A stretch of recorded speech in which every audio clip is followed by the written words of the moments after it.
Hello and welcome to interest.co.nz. I'm Gareth Vaughan with another of our double shot interviews, and I'm joined today by Sam Shuttleworth, who is a financial services partner at PWC. Sam is here to talk about PWC's latest Banking Perspectives report. Now, they do these twice yearly. Obviously, this is the first one for this calendar year, but it largely covers the second half of the last financial year for the banks. But Sam, I guess looking at this one, what's new this time round? Yeah, what's actually new is, and if I contrast it for the first 6 months of their financial years, the first 6 months of their financial years was relatively flat. They had their profits, the movements across those drivers of profitability, net interest income, other income, expenses, bad debts, to, I guess, the closing profit from end of last year to the start of the first half of this year was relatively flat. Whereas looking at the results for the second half of this financial year, we're actually seeing some movements in those key profitability drivers. We see net interest income is up by about 200 million. We see other incomes up by another 200 million. And we've seen a favourable shift in operating expenses as well, so slightly lower than the first 6 months. So we're actually seeing a bit of good news, a bit of strength coming through in these results. I guess the big question is, can they keep up this good profitability? Yep. And if so, how are they going to do it? I know one of the things you talk about in your report is cost-cutting and efficiency moves.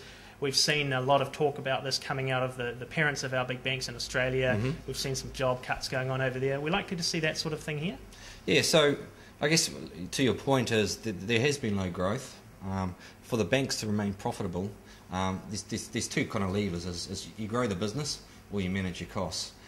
What we've seen is pretty much over the last 18 months actually, the level of new business or lending growth has been relatively flat. It's been plus or slightly down. So really it's to look at the costs. Are we being efficient and as effective as we can? So what that means for job cuts, well, I'm probably not the best person to ask that question, but I guess what this means is they'll be looking at their cost lines. Are we doing things efficiently? Are we getting the best value here? Can we do things smarter?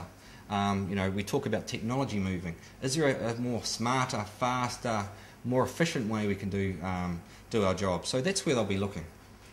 Okay, and you've noted in here too that the cost-to-income ratios of the big New Zealand banks is quite a bit lower than their Australian parents. Why is this, and do you think this is something that's likely to continue? Yeah, it's quite actually been an interesting phenomenon actually when you kind of profile the cost-income growth between Australia and New Zealand. Australia's been pretty flat, but slightly declining down, which is kind of the trend you normally see. Whereas New Zealand is jumping around a bit, and what we actually kind of put that down to is some of the New Zealand numbers are actually more volatile. When you look at other income, especially in the current period, there's an extra 200 million worth of profits coming through due to the mark-to-market of financial instruments. So that basically improves your cost-income ratio. So it's kind of a book entry which makes things look better. Anecdotally, my expectations are actually New Zealand's business, because it's smaller than Australia, that if you could kind of even out as best you can, our cost-income ratio would either be similar to Australia or actually be slightly higher, because we just don't have that critical base to cover a lot of those fixed costs that the banks run with. Now, in this report, you've also commented quite a bit around digital banking, yes. I guess use of smartphones, that type of thing, the different products and services the banks are looking to do in that space.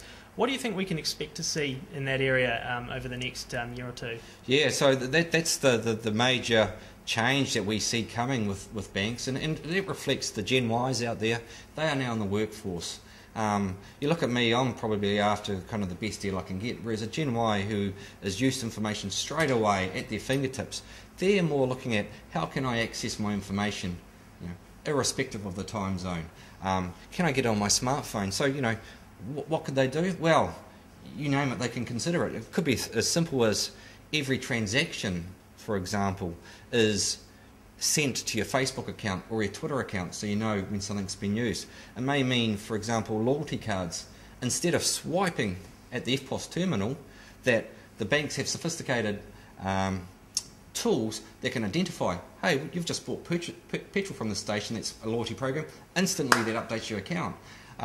It is also being able to analyse spending behaviours. So basically anything is open, and so that's really, really important, because I guess with the new systems that are coming in place and banks are looking at what they can do in the technology area, you've got to be able to incorporate these kind of factors of what the digital age will bring to the banks.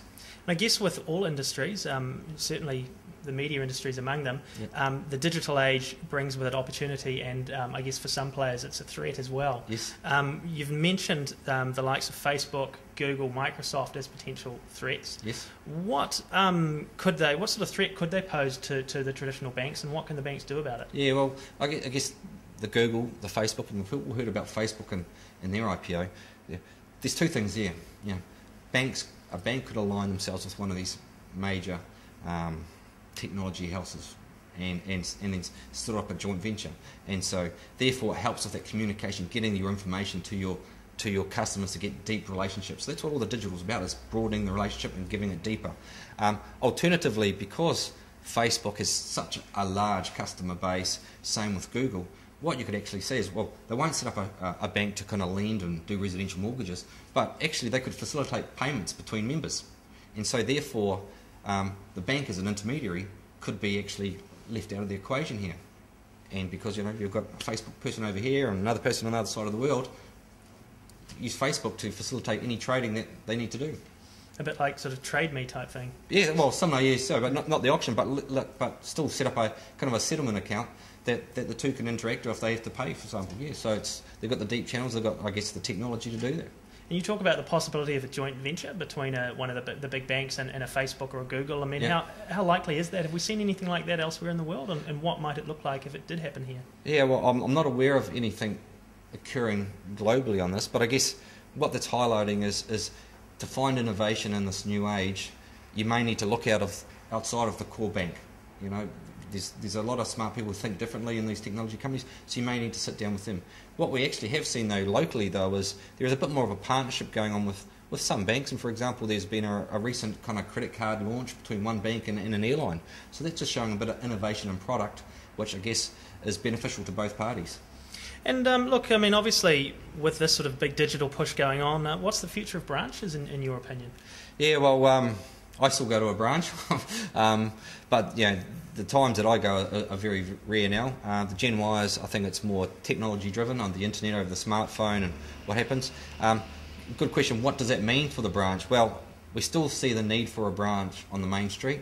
There's a couple of reasons. One is it helps communicate what your brand, what your vision are, and trying to hold on to that customer relationship so it doesn't become a commodity. It's also, I guess, the key place, for example, when you have a mortgage, you go into your branch and you sign it off. So there will still be a need for a branch.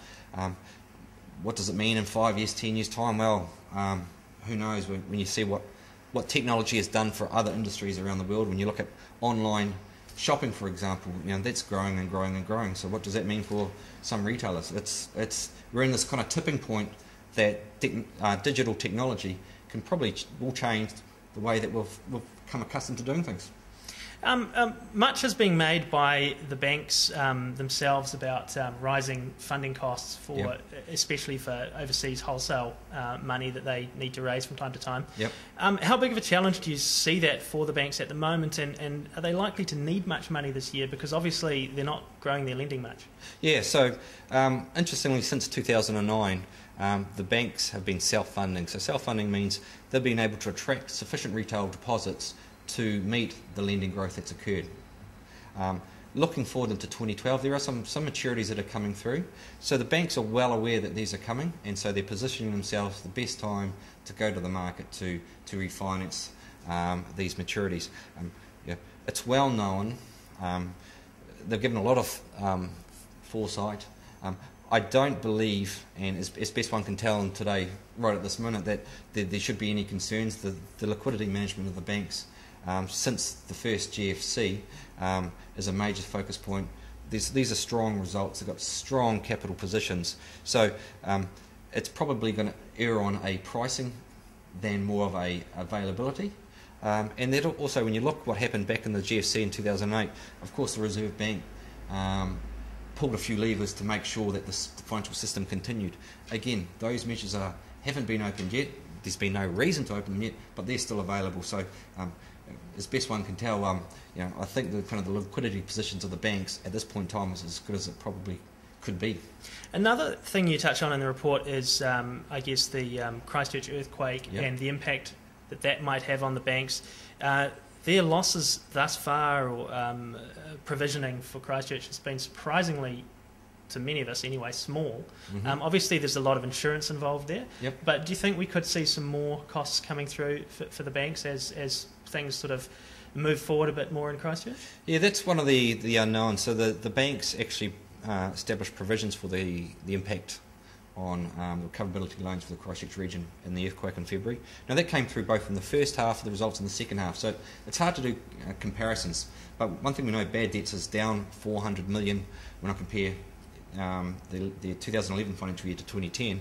But to your point, what does that mean going forward? Because we are approaching the first anniversary of that tragic event, and for example, for the corporates out there, their business interruption cover may be finishing after 12 months. So, the businesses are the ones that may have been utilising the insurance cover. That it may change. The game may change in February, and some of those marginal companies could find themselves in trouble.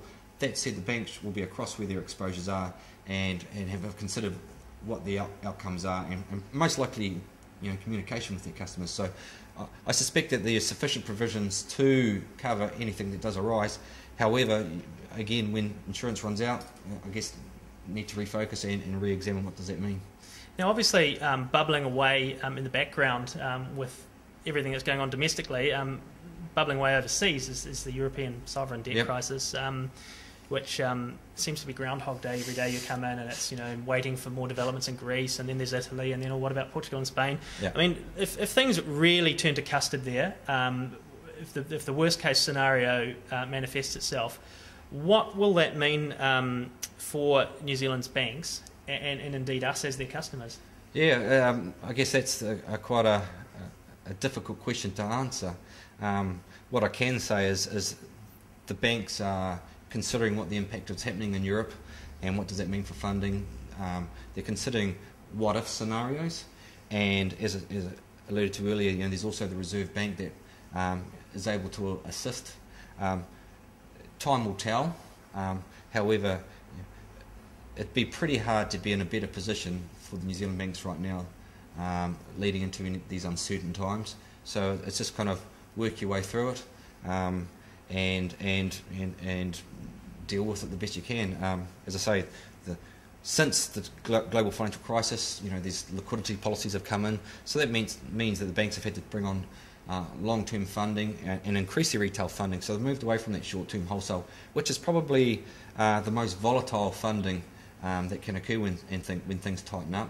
As I said to you earlier, it's possibly if things do go downhill post Greece in March, well then it might be a pricing, or some of the markets may close for a while, but there's sufficient tools and levers for the banks to navigate their way through this.